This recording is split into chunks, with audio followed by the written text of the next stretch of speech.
I have two issues this evening. One is Wrigley Drive. After reviewing this idea and looking at it daily, that from where I stand, I see quite a bit. Some of the aspects would probably work, but most of them would not. The concerns that I have is, number one, spending $4 to $5 million of the taxpayers' money to close a road and build pavilions at the taxpayers' expense. Losing 68 parking stalls in a city that generates $250,000 a year in revenue. Those are not good financial decisions. We have a couple bankers here, they're pretty sharp bankers. They know about money and they know about finances. These are not good decisions. Lake Geneva is not large enough to have an area like that closed off. We're not a big city. Those are arterial streets. Many people in this community love to drive along the lakefront. Let's not charge them their tax dollars and then take away their privileges. So I am deeply against it. Fire and police.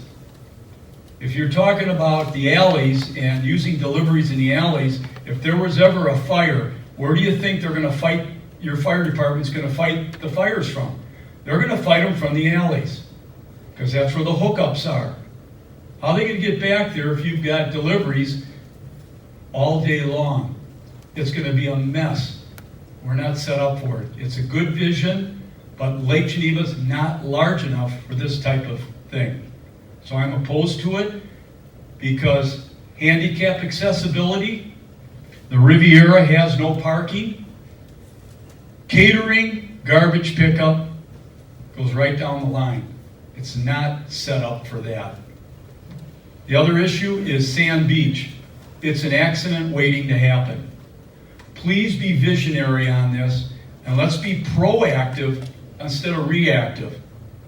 You need to put some barriers all along Bigfoot Beach. There's not much of a beach left because that area needs to be dredged and the beach needs to be made over.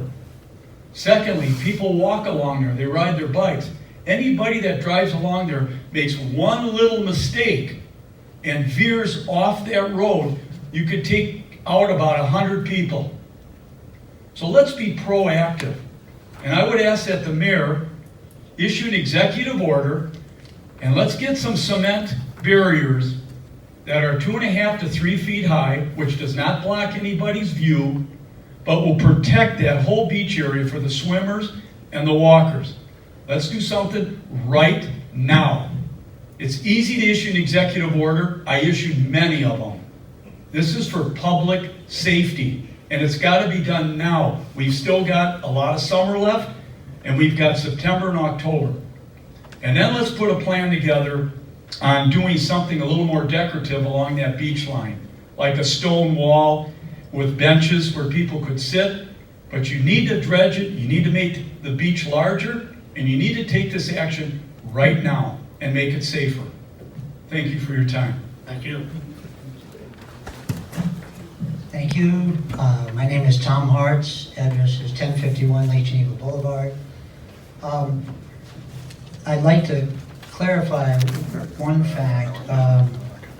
Attorney Draper's partners at the time of Mirbo Hummel were Buzz Braden, who was the city attorney, and Mr. Olson, who was an attorney here in town. They had been for quite a while. He died just recently.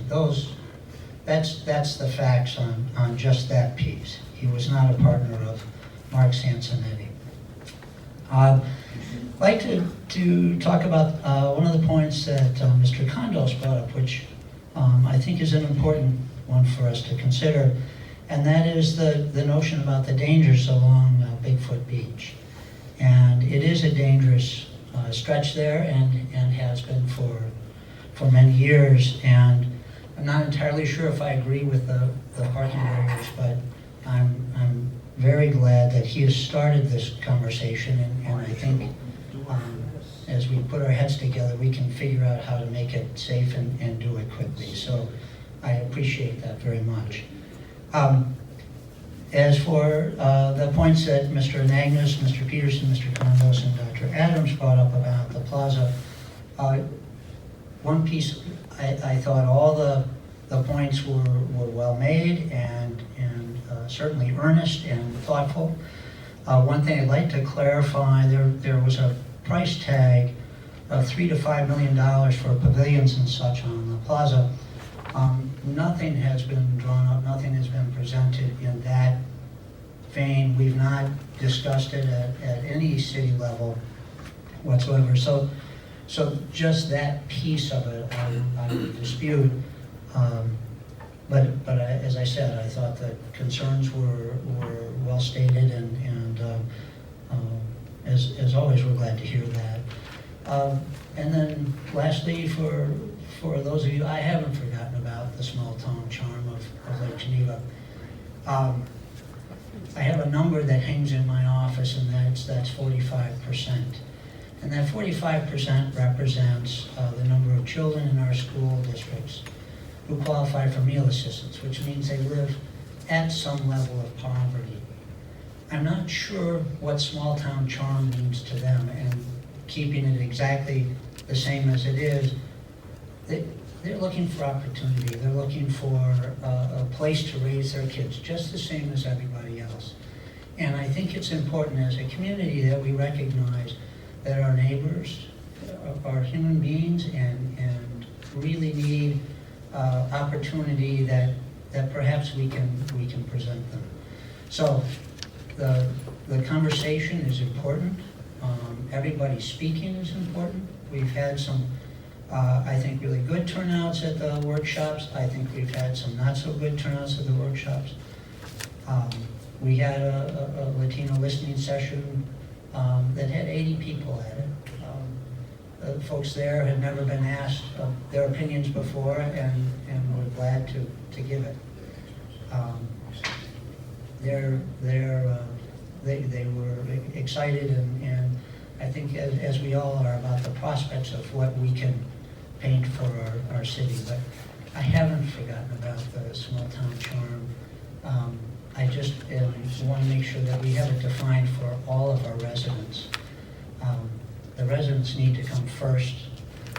The tourists, yes, that's 30% of our economy, but without residents, we have no town. So that's my focus, and I appreciate that people can disagree, and I hope that we remain agreeable in our disagreement. Thank you.